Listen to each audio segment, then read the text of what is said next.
game first, and we'll start with Paul Gilmore, Sky Sports News. Thanks, Adrian. Hi, Frank. Hi, Paul. Frank, have you any injury or availability updates, in particular around Arisa Balaga and Thiago Silva, or any fresh injury concerns? No, well, Thiago's fit. Taking him out of the trip to Russia was more of a maintenance issue for him. Kepa is outside as I speak, has got some progression in his shoulder injury. So we're hopeful, but we'll see with that one. And in terms of the rest of the squad, we don't have any clear injuries, but we do have a bit of a tired group. We arrived back quite late in the early hours of this morning, so I'll have to assess everybody as much today, but probably more tomorrow, to see how they've settled down over the next 24 hours, and we'll see where we're at.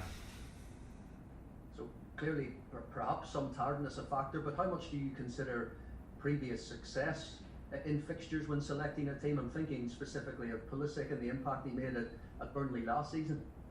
Yeah, no, I don't. I'm aware of it. I don't always factor in games from last season, but I'm aware of it. Christian played a lot of good games last season. He's an important player for us. Came on last night and we saw his qualities, and it was important that he had some rest last night because he's played 3 games in a week since he's come back from injury. So, I'll have to take the balance of history or the players, the fresher ones I feel, and also trying to keep some consistency and stability in a starting 11. You mentioned Pulisic and his impact last night, Ziyech as well, Hudson-Odoi, and then that's before we mention all the other attacking players. How are you finding that in terms of trying to fit them all in? Does the sheer number of games help you convince them that their time will come? Yeah, well, I mean, with Hakim Ziyech, I thought he was really good last night, and you consider that's his first start for months, so he hasn't been fit, so that was a big plus of the evening. With the other players you mentioned, I think not just myself, but all the managers, particularly managers who are competing in European football at the moment, and finding that this is a really heavy schedule of games. So we do need options. In an attacking areas, we have options. We're also searching for relationships because some of the newer players are learning about each other and how we want to play. So I've got no problem with the options at the minute, and the players have to understand that when you play every 3 days consistently up until Christmas and beyond, then there will be some rotations at times, and we need everybody. And you mentioned last night, Frank, the discussions you will have over penalties. Now, obviously Jorginho's record is very good. In Timo Werner, you have a striker there who would benefit maybe from scoring goals. When it comes to those discussions, how do you approach those discussions? Well, I've left them today because they slept for about 4 hours, so it may be not the best day. I've got no problem with either in terms of the penalty takers, and not just Timo and Jorginho. We have other possibilities at the club, so it will be something I will broach before Burnley, because what's important, as we've seen in history, is that we're very clear going into the game who is a designated penalty takers. But my confidence is in both of them, so I'll have a nice little open chat with the pair of them and others if needs be. Okay, thank you, Paul. We're going to move on Thank you. to TalkSport and James Savunda. Frank, you mentioned there that Thiago Silva was left out for maintenance issues this week. Is that more of an age thing or his physical condition? And I wonder, do you see that being an issue, dropping him in and out of the side from a consistency point of view of that back line? No, I just think with Thiago personally, then it makes sense. You know, I know I was the player towards the end of my career, not to say towards the end. I think he has ambitions to keep playing for a good couple of years, and rightly so, the way he looks and the condition he's in. Just trying to make sure that we get the best out of him over the course of the season. And I think in this schedule where we have game after game after game, a game that involved a lot of travelling that we've just been through in the last couple of days, it just made pure sense. And I spoke with Thiago. If he had to play that game, of course he could have played it, but we have to put it in the context of what we've got ahead of us. So in the end, it ended up a nice exercise in the fact that we got a result. Antonio Rudiger came into the team and played really well last night. So that's the competition we need as well. We can't just rely on starting at 11. We need everybody. And Thiago, I'll manage slightly differently because of the circumstance. In terms of, you look at the opposition manager this weekend, Sean Dyche, he just celebrated his 8th year anniversary at Burnley. The way you're going about your job on a day-to-day basis here at Chelsea, are you planning to be here for an extended period of time? Maybe not 8 years, but planning to be here long term at least? I'm planning for the weekend. I'm planning for the next month. I'm planning to see how well we can do this season. No manager, I think, will probably commit to the answer you want me to say there, that I'm going to plan any further than this season. So I think it's a great achievement by Sean, what he's done at Burnley, and an absolutely fantastic achievement actually when you think about the balance of the Premier League and the spend and the outgoings and what results he's produced there year after year.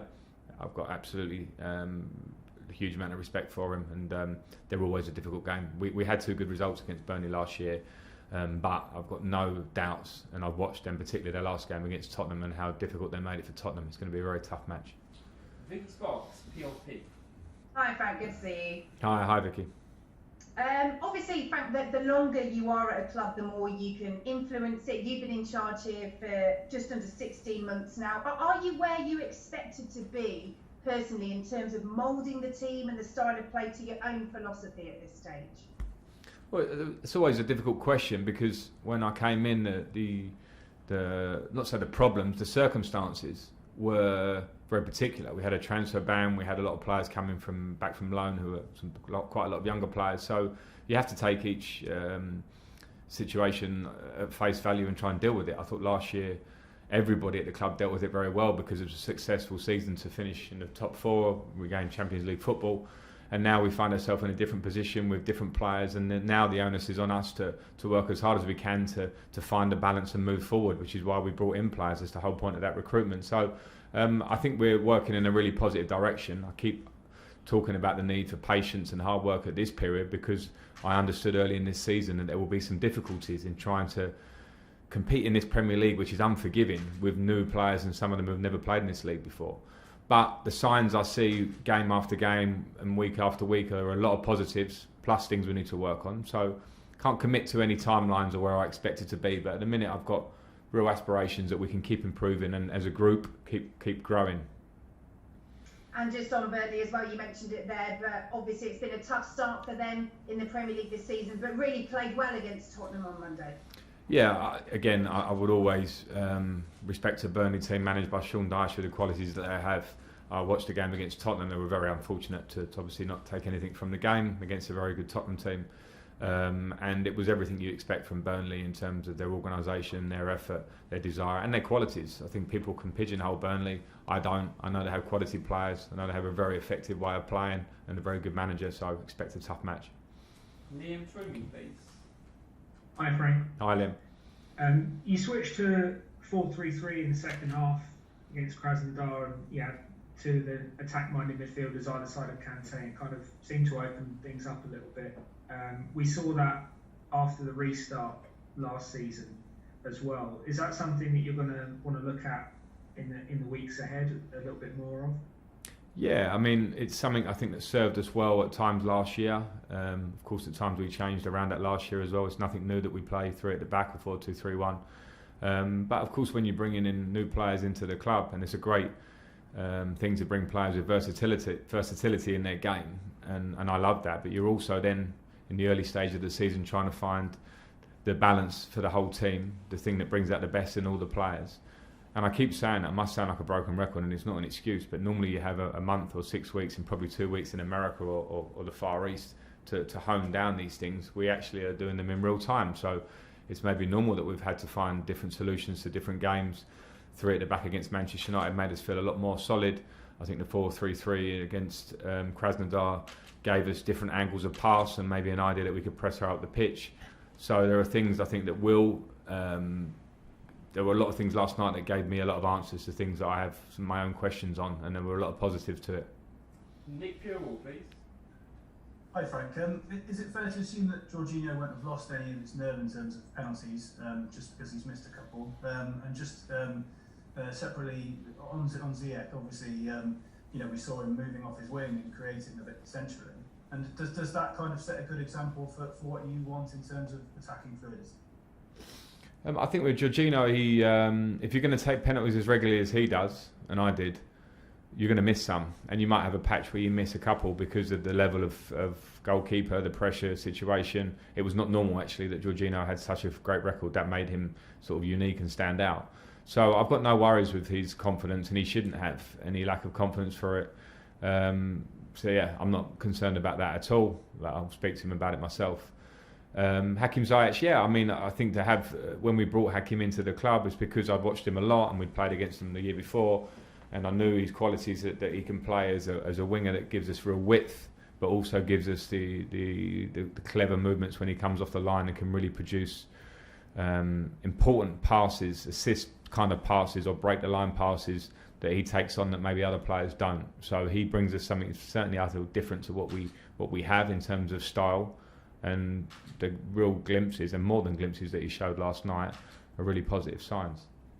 Okay, we're going to do two more in this section, Nizar Kinsella and then Jerry Cox to finish.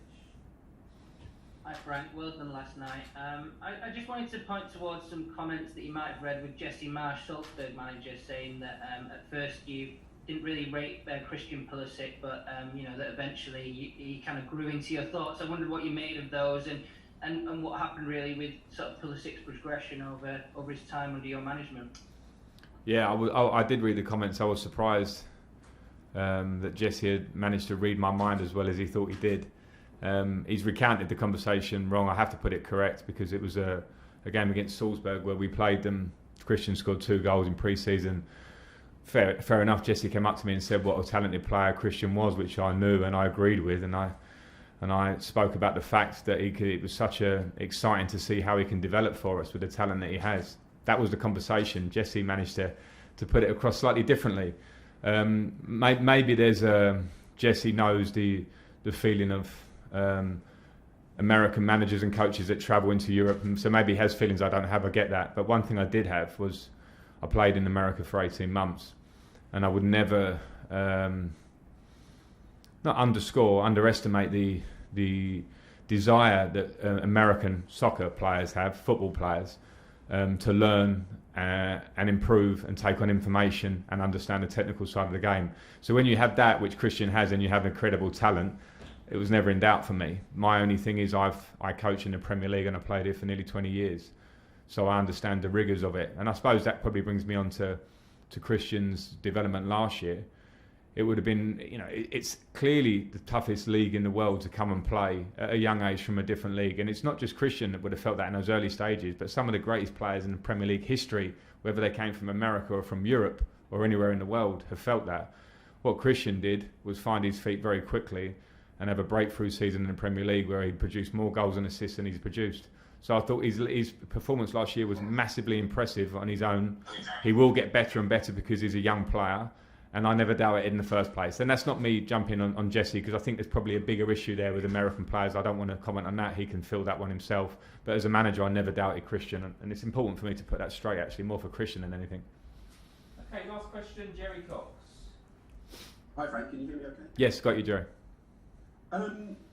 You've got your squad fully fit now by the look of it, but we were speaking to Pep Guardiola last week and talking about the number of games, the number of injuries and how that's going to impact on teams. We've already seen Liverpool with Van Dijk injured. Is this year the teams that are most successful going to be the ones that can cope best with injuries and have the squad that can cover? I think, Jerry, I read Pep's comments and I thought he was absolutely spot on.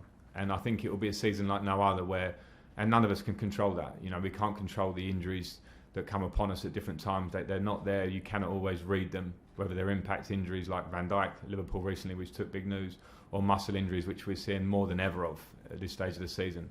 I think the ball was firmly dropped when clubs turned away, or the Premier League turned away from having 5 subs. We're clearly in the most unprecedented times in terms of the situation in football, which is carrying on. It's not going anywhere in the short term. The demands on players are huge, every club, and I thought that was the thing that I completely agree with Pep. I'm not just talking about my squad, I'm talking about every football player that's been asked to play day after day and put themselves at injury risk, and it's changed the landscape. So we'll try and manage it as well as we can. We're fortunate in a way that we have a big squad here, but at the same time, we want to do the best. The pressures are on. The players want to get the right results. We do. So it could certainly have a big effect this year, more than any other year. Okay, that's the end Thank of the you. broadcast. So we'll turn the cameras off there, please, virtually.